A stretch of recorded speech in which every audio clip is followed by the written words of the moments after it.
E Ezequias começou a reinar sendo de 25 anos, e reinou 29 anos em Jerusalém. O nome de sua mãe foi Abia, filha de Zacarias, e fez o que era correto aos olhos do Senhor, conforme a todas as coisas que havia feito Davi seu pai. No primeiro ano de seu reinado, no mês primeiro, abriu as portas da casa do Senhor, e as reparou, e fez vir os sacerdotes e levitas, e juntou-os na praça oriental, e disse-lhes: Ouvi-me, levitas, e santificai-vos agora, e santificareis a casa do Senhor o Deus de vossos pais, e tirareis do santuário a imundícia. Porque nossos pais se rebelaram, e fizeram o que era mal aos olhos do Senhor nosso Deus, que lhe deixaram, e apartaram seus olhos do tabernáculo do Senhor, e lhe voltaram as costas, e ainda fecharam as portas do pórtico, e apagaram as lâmpadas, não queimaram incenso, nem sacrificaram holocausto no santuário ao Deus de Israel. Portanto a ira do Senhor veio sobre Judá e Jerusalém, e os entregou à aflição, ao espanto, e ao escárnio, como vedes vós com vossos olhos. E eis que nossos pais caíram à espada, nossos filhos e nossas filhas e nossas mulheres são cativas por isto. Agora, pois, eu determinei fazer aliança com o Senhor o Deus de Israel, para que afaste de nós a ira de seu furor. Filhos meus, não vos enganeis agora, porque o Senhor vos escolheu para que estejais diante dele, e lhe sirvais, e sejais seus ministros, e lhe queimeis incenso. Então os levitas se levantaram, Maate filho de Amazai, e Joel filho de Azarias, dos filhos de Coate, e dos filhos de Merari, Quis filho de Abdi, e Azarias filho de Gelelel, e dos filhos de Gerson, Joá filho de Zima, e Éden filho de Joá, e dos filhos de Elisafã, Sinri e Jeuel, e dos filhos de Asaf, Zacarias e Matanias, e dos filhos de Emã, Jeiel e Simei, e dos filhos de Gedutum, Semaías e Uziel. Estes juntaram a seus irmãos, e santificaram-se, e entraram, conforme ao mandamento do rei e às palavras do Senhor, para limpar a casa do Senhor. E entrando os sacerdotes dentro da casa do Senhor para limpá-la, tiraram toda a imundícia que acharam no templo do Senhor, ao átrio da casa do Senhor, a qual tomaram os levitas, para tirá-la fora ao ribeiro de Cedron. E começaram a santificar o primeiro do mês primeiro, e aos 8 do mesmo mês vieram ao pórtico do Senhor, e santificaram a casa do Senhor em 8 dias, e no 16 do mês primeiro acabaram. Logo passaram ao rei Ezequias e disseram-lhe: Já limpamos toda a casa do Senhor, o altar do holocausto, e todos os seus instrumentos, e a mesa da proposição com todos os seus utensílios. Assim preparamos e santificamos todos os vasos que em sua transgressão havia descartado o rei Acais, quando reinava, e eis que estão diante do altar do Senhor. E levantando-se de manhã o rei Ezequias reuniu os principais da cidade, e subiu à casa do Senhor, e apresentaram 7 novilhos, 7 carneiros, 7 cordeiros, e 7 bodes, para expiação pelo reino, pelo santuário e por Judá. E disse aos sacerdotes filhos de Arão, que os oferecessem sobre o altar do Senhor. Mataram, pois, os bois, e os sacerdotes tomaram o sangue, e espargiram-no no altar. Mataram logo os carneiros, e espargiram o sangue sobre o altar. Também mataram os cordeiros, e espargiram o sangue sobre o altar. Fizeram depois chegar os bodes da expiação diante do rei e da multidão, e puseram sobre eles suas mãos. E os sacerdotes os mataram, e espiando espargiram o sangue deles sobre o altar, para reconciliar a todo Israel. Porque por todo Israel mandou o rei fazer o holocausto e a expiação. Pôs também levitas na casa do Senhor com símbolos, e saltérios, e harpas, conforme ao mandamento de Davi, e de Gade vidente do rei, e de Natã profeta, porque aquele mandamento foi por mão do Senhor, por meio de seus profetas. E os levitas estavam com os instrumentos de Davi, e os sacerdotes com trombetas. Então mandou Ezequias sacrificar o holocausto no altar, e ao tempo que começou o holocausto, começou também o cântico do Senhor, com as trombetas e os instrumentos de Davi rei de Israel. Toda a assembleia prostrou-se em adoração, enquanto os músicos cantavam e os corneteiros tocavam, até que terminou o holocausto. E quando acabaram de oferecer, inclinou-se o rei, e todos os que com ele estavam, e adoraram. Então o rei Ezequias e os príncipes disseram aos levitas que louvassem ao Senhor pelas palavras de Davi e de Asaf vidente. E eles louvaram com grande alegria, e inclinando-se adoraram. E respondendo Ezequias disse: Vós vos haveis consagrado agora ao Senhor, achegai-vos, pois, e apresentai sacrifícios e louvores na casa do Senhor. E a multidão apresentou sacrifícios e louvores, e todo generoso de coração, holocaustos. E foi o número dos holocaustos que trouxe a congregação: 70 bois, 100 carneiros, 200 cordeiros, tudo para o holocausto do Senhor. E as ofertas foram 600 bois, e 3.000 ovelhas. Mas os sacerdotes eram poucos, e não podiam o suficiente a tirar o couro dos holocaustos. E assim seus irmãos os levitas lhes ajudaram até que acabaram a obra, e até que os sacerdotes se santificaram. Porque os levitas tiveram maior prontidão de coração para se santificarem que os sacerdotes. Assim, pois, havia grande abundância de holocaustos, com gorduras de ofertas pacíficas, e libações de cada holocausto. E ficou ordenado o serviço da casa do Senhor. E alegrou-se Ezequias, e todo o povo, de que Deus houvesse preparado o povo, porque a coisa foi prontamente feita.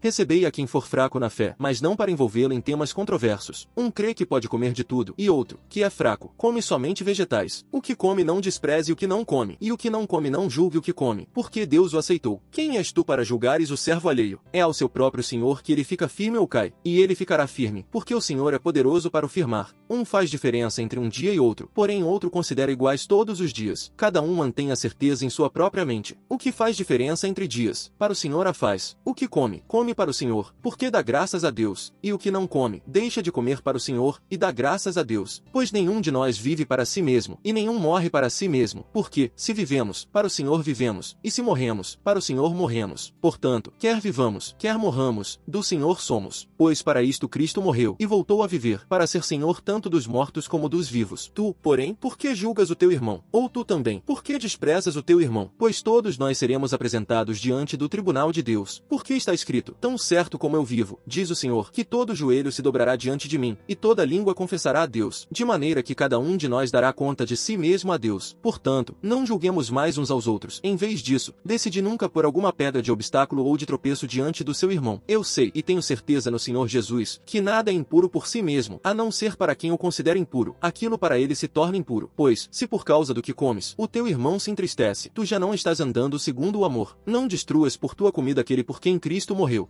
Não seja insultado o vosso bem, porque o reino de Deus não é comida nem bebida, mas sim justiça, paz e alegria no Espírito Santo, pois quem nisso serve a Cristo é agradável a Deus e aprovado pelas pessoas. Sigamos, pois, as coisas que resultam em paz e edificação de uns aos outros. Não destruas a obra de Deus por causa da comida. É verdade que todas as coisas são limpas, porém mal é ao ser humano comer causando ofensa. Não é bom comer carne, nem beber vinho, nem qualquer coisa que faça o teu irmão tropeçar. A convicção que tu tens, tenha-a para ti mesmo diante de Deus. Feliz é quem não se culpa naquilo que aprova, mas aquele que tem dúvida, se comer, é culpado, porque não foi pela fé, e tudo que não é pela fé é pecado. O ouvido que ouve e o olho que vê, o Senhor os fez ambos.